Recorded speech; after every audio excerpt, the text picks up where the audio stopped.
We have three thinking centers, three centers of intelligence in the human organism. It's our lower center, which is our physical body center, capable of responding and receiving information from its external and internal environment. The moving center, it's also called, but it has also, we also have a feeling center, which is our second body, right? Our emotional center, which takes more awareness to cultivate and develop than the moving physical center, which is pretty much active in humans since birth. Once we have the capability to move, that's our primary focus. We're never still. Our emotional body provides us with moments of stillness or opportunities to allow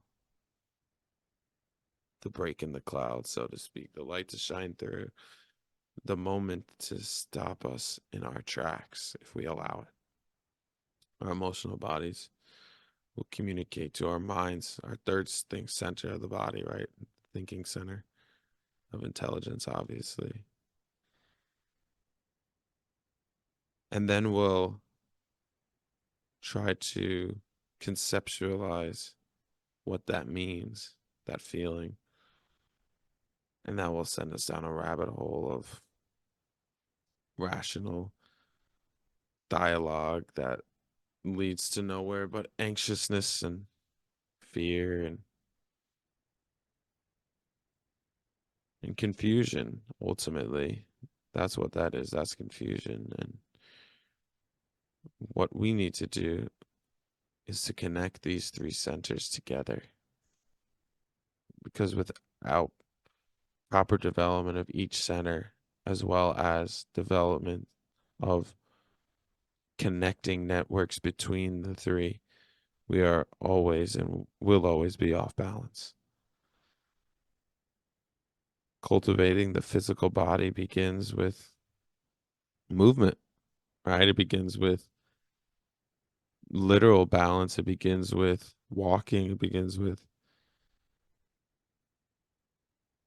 moving objects and increasing heart rate and running and coordination as well. And then that's sort of that begins more of a finer training of the moving center, if you could say, from a coarse perspective of general movement to a finer perspective of specific, graceful, purposeful movement, intentional or conscious movement, you could say, like Tai Chi or yoga or even really high end training, which brings you into awareness, right? And that's what all this stems from, is to tap into the awareness of self and not just be at the mercy or subject of automatic responses and reactions that we have become conditioned to express and not even know why, how, or when that started. So, how do we begin to tap into our physical body? We have to move differently too. That's how the awareness begins, by doing something different, by ending the automaticity of repeated action. So, try something new and you'll become more in touch with your physical body. Moving on to our emotional body, becoming in touch with our emotions and differentiating as well emotions from sensations is the first step in allowing ourselves to be capable to feel all emotions and accept that that's our right as human beings, is have the polarity of range to be capable of receiving and interpreting and expressing that emotion in an intelligent way that separates, from animals in that sense. And how do we cultivate this emotional body outside of just that and more into practice is to begin with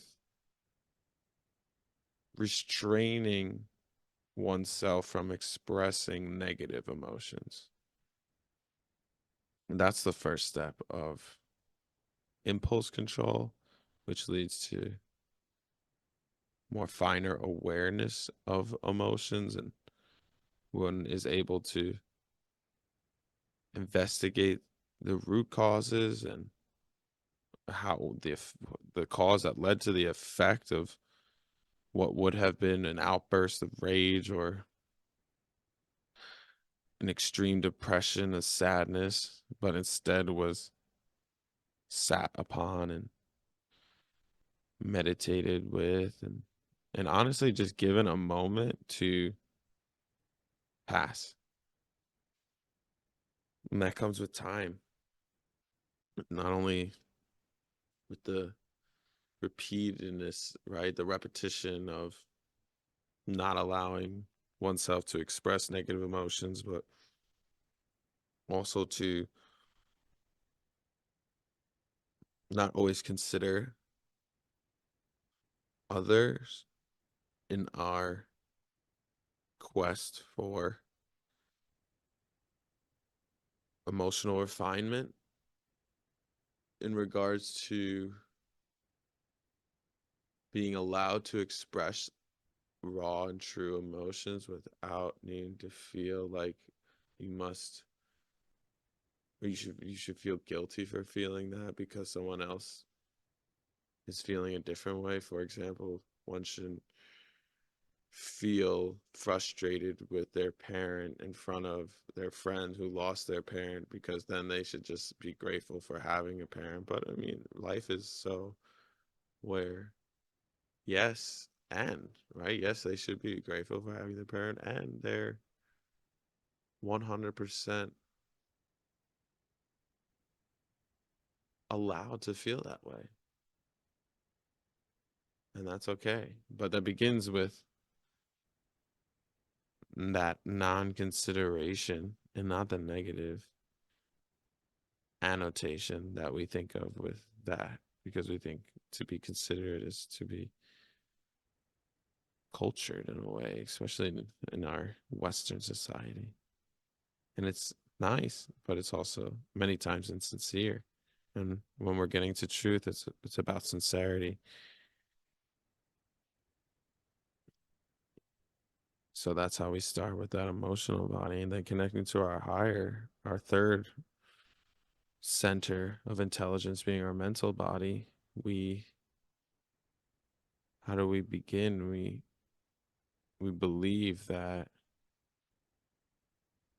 everything that comes into our brain is of our substance, since it was manufactured in the body. And so we believe that we have control over what we think, what we produce, what happens in our lives. And if we had planned and predicted or made one different choice, it would have all been different. And we roll down the rabbit hole, which leads nowhere, no gold, no leprechaun at that end of the rainbow. And so, how do we begin working with our mental bodies? So, it begins with stillness of that dialogue, that automaticity that's rolling in through our mind. It begins with coming into center, into silence, which begins with the breath and breath work. And that's why we're here today, to create that space for the light to shine through. And leading with our breath, we clear the clouds in our minds and allow clear, pure thoughts and intuition to rise through. For that's the truth of the matter is we have these lower centers, our physical, our emotional, and our mental, but we also have higher centers of sensations, right? Intuition, so to speak, would be that emotional higher center. And the higher mental center, of course, would be the ability to tap into the larger macrocosmic brain of divine reality that we live in. Being able to stream consciousness from the greatest consciousness to allow the influence of the absolute to trickle down to you and to know that truth and to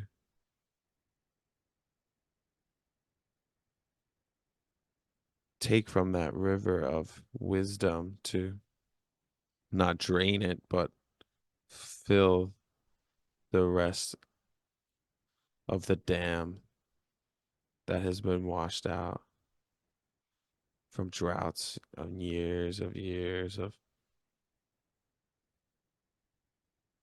not recognizing our ability to tap into source, the higher intelligence, the higher mental bodies, the astral bodies in that sense. And that's what breathwork does for us. It allows downloads to come through and true insights to pierce our hearts and truly change the pattern of our thinking. So that's where all of this begins. In many ways, it's first with the awareness, the remembering of self, number one, which number two leads to a change in the pattern of behavior that has left you feeling out of touch with yourself. If you needs to remember yourself, that also means that you forgot yourself. And so beginning to remember oneself, right, it starts with a pause, right? A moment of silence, a space in between the blocks in the puzzle for us to see what is necessary to move forward with and what to change. And yeah, and then we go. No ego, we go. That's how we roll.